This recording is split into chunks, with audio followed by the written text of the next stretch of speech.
Uh, Secretary Blinken, are you familiar with USC 22, Section 4802? Please tell me. It's basically your obligation in order to try and protect and provide security and safety for American citizens. Mm-hmm. Now, in one of your statements, you said, we did not leave Americans behind. Well, see, unlike other members on this, I actually went overseas and was conducting rescues of Americans left behind in Afghanistan. I actually conducted the very first successful overland rescue of Americans that were left behind, which was Miriam and her 3 children. These are Amarillo, Texas, American-born natives, who was at the front gate waving their passport, trying to get inside, while we were on the phone, myself and Senator Mark Wayne Mullen, trying to get your State Department task force to let them inside.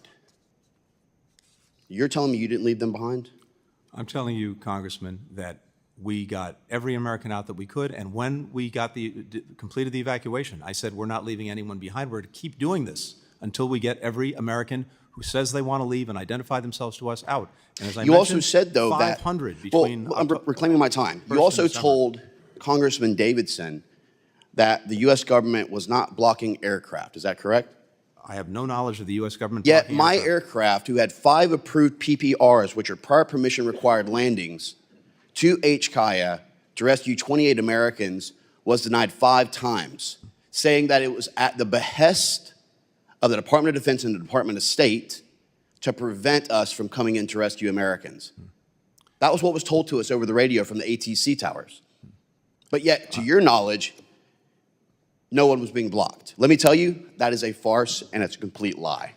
I will also tell you that in a NEO, State Department does not take ultimate control once it is declared. It's the Department of Defense who actually is supposed to, yet your task force still try to hold operational control, which led to a lot of disruption, and that has been reported multiple times by commanders on the ground. Yeah, so I will tell you, I'm gonna finish, sir. The other thing is that in Israel, a horrible incident occurred where over 1,200 people lost their lives. And yet the State Department had done nothing to come in and actually rescue Americans who had been left behind. How do I know that? Because the very first rescues conducted was on October 11th from Nazareth, Tiberias, and Haifa. How do I know it? Because I was the one who conducted them. 32 Americans that day, then into the West Bank, then into Jerusalem, then out towards Gaza.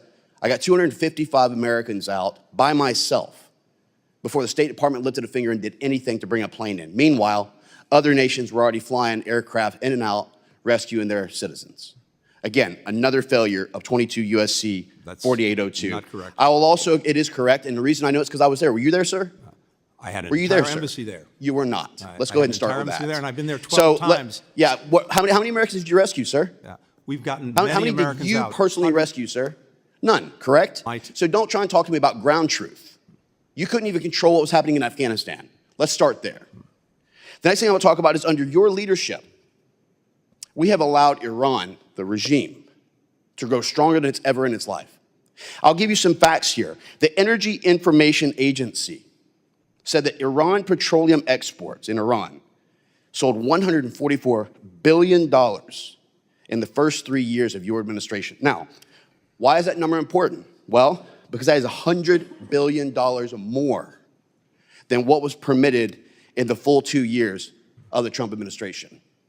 You talked about we had to go forward with the Doha Agreement, that was part of the, even though it was a conditions-based agreement, you couldn't prevent from pulling out of that. But you had no problem pulling out of Remain in Mexico. That's led to an increase in sex trafficking, fentanyl deaths, and illegal migrants. More angel families than ever. You had no problem, but again, you can't pull out of it, and trying to delist the Houthi rebels from a terrorist organization that now has resulted in 12% of global trade through the Red Sea being disrupted. Do you agree that delisting the Houthis as a terrorist organization was a good play? In terms of making sure that humanitarian assistance could get to the people of Yemen and that the Houthis were designated under multiple other authorities. So endangering American citizens while now that they're getting increased attacks as a result of your actual failures. And I can tell you with absolute clarity, sir, reclaiming my time, I can tell you with absolute clarity that Hezbollah got stronger while you were in office. Hamas was funded because of your failures to be able to impose necessary sanctions so that the Iranian regime couldn't continue to fund. I'm still talking, Mr. Secretary. You've had your time. You've had 4 years to destroy this nation. You and this administration. I will tell you with absolute certainty, sir, that America is better off with you not in office. That the Iranian regime will now finally start to weaken with stronger sanctions and with us being able to do our jobs for the Iranian people who are actually trying to lead a free democracy. I can tell you that Hezbollah, Hamas's leadership under Sinwar would not have been eliminated if they would have listened Israel to what Biden had advised, which is ceasefire and stop.